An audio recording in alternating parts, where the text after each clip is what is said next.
bite-sized video on inverse functions, right? An inverse function undoes what the function does. So some examples would be adding 5 to a number, subtracting 5. That would get us back to where we started. Doubling a number, halving the result would get us back to where we started. Notice I put square rooting here in the inverse. Well, the thing that would undo square rooting would be squaring. Reciprocating means to turn upside down. So 1 over x, 1 over 5 become 5 over 1. And the undoing of turning something upside down is to turn it upside down again. So for example, if you turn 3 over 5 upside down, it becomes 5 over 3. If you do that again, you get back to 3 over 5. Here's a slightly more complicated one. Multiplying by 3 and then adding 1. Now if we wish to undo that, that's essentially what we're doing when we're solving an equation. We would undo in reverse order. So listen carefully, multiplying by 3 then adding 1. We would subtract 1 and then divide by 3. And that would get us back to where we started. Right, the notation is f with a little minus 1 of x, or just f with a little minus 1 if we're talking about the function f without the f of x notation. Don't confuse this with x to the minus 1 or 2 to the minus 1. We know from our exponent rules that those actually mean 1 over x and 1 over 2 respectively. So there's room for confusion here. When we've got a variable or a number with a power of minus 1, we mean the reciprocal. But when we've got a function with a minus 1 on it, we mean the inverse or the undoing of that function. We like to picture functions as little machines, right? So if we pop an x value into this function f, wind the handle, out comes f of x. If we pop f of x, that output, into the inverse, wind the handle, out comes x. We can do that in the reverse order. In other words, we can put a value into the inverse function, get that output and put that output into the function, and out comes x. A way of thinking about this would be, for example, squaring a number and then square rooting it. We would get back to where we started. Or square rooting it first and then squaring the result, we would get back to where we started. Okay, here's just an example to illustrate this. We've got a function 2x plus 3 and the inverse function x minus 3 over 2. Let's try popping some values into these. If we pop 5 into the function, out comes 13.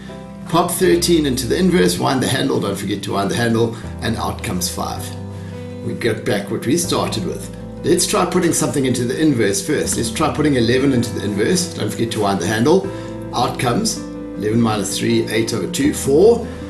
Let's pop 4 into the function, don't forget to wind the handle, and out comes 11. Right. Functions are relationships where each input produces only one output. We say that x uniquely defines y.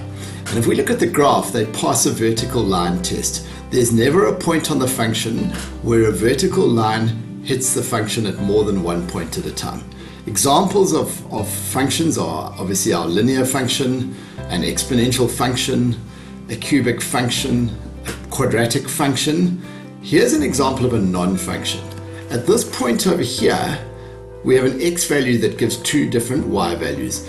X does not uniquely define y, and this relationship fails a vertical line test. Now, functions are divided into two types. We have one-to-one functions and we have many-to-one functions. One-to-one functions pass a vertical line test. They obviously have to, otherwise they wouldn't be functions, but they also pass a horizontal line test.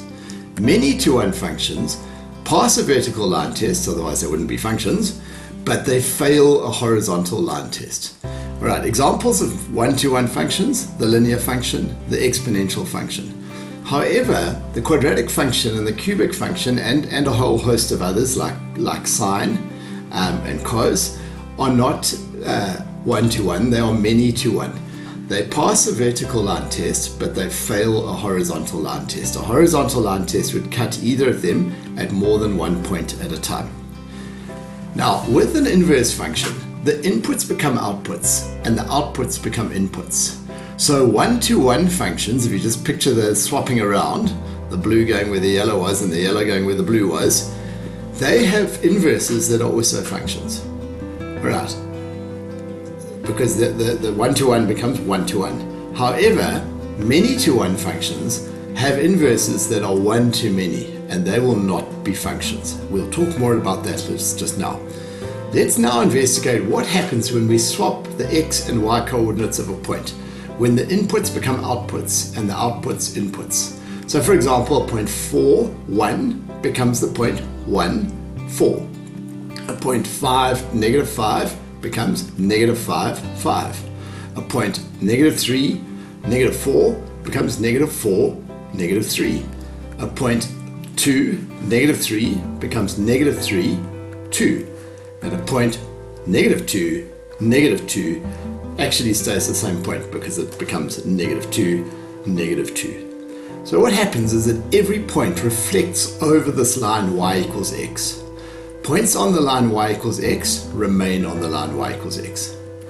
So a function and its inverses are just reflections of one another about the line y equals x. Let's take a look at this. Okay, so what we've got here is a function, the red graph, and its inverse, the blue function, the blue graph.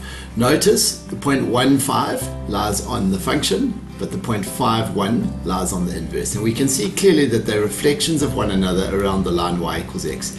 If I move the function, the inverse moves correspondingly. Notice that where either of them touches the line y equals x, the other one does as well, because if you swap around a point with the same x and y coordinates, you get the same point. It makes sense. It always makes sense. Right, here we've got another example. This time our function is a many to one function, and notice that the inverse is not in fact a function, right?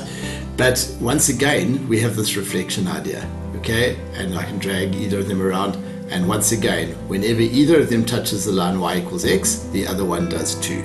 Now let's turn our attention to finding the inverse of a function. And we're going to do an example with some instructions and an example alongside. So given f of x, there's an example, 5x minus 3. First we write it in the form y equals, rather than f of x equals. Next we swap x and y. Next we make y the subject of the formula. So we're going to solve for y. We're going to add 3 to both sides and then divide by 5. And then finally we write our answer in the form f inverse of x equals that. Right, now we have a function and its inverse. What I like to do as a last step is just test a point, right?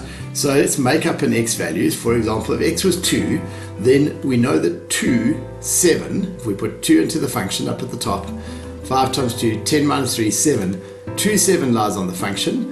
Let's put 7 into the inverse and check, and indeed 7, 2 lies on the inverse. Let's do another example. This time let's look at an exponential function. First thing, write it as y equals. Next thing, swap x and y. Next thing, make y the subject of the formula. So we're going to subtract 3 from both sides and then use logs. Lastly, let's write our function in the form g inverse of x equals that. And then as previously, let's take a point and test it. If we put 3 into the function g, we get 11 out. Let's put 11 into the inverse. 11 minus 3 is 8. Log base 2 of 8 means what power must I put onto 8? I say onto 2 to get 8, and the answer is 3. So 11, 3 lies on the inverse. Right, now let's look at, sticking with that example that we've just done, let's look at this function and its inverse. The graph g of x, exponential graph, increasing, the base is bigger than 1 and the graph's been picked up by 1. It looks something like that. Remember, domain is a measure of how far left and right the graph goes, and range how far up and down it goes. Let's look at the graph of the inverse. It's a log graph. It has a vertical asymptote. It's been shifted 3 to the right. Okay, it's also increasing because the base is bigger than 1. Right, now let's look at the domain of the original function. Well, it is x, an element of the real numbers, and the range is y greater than 3.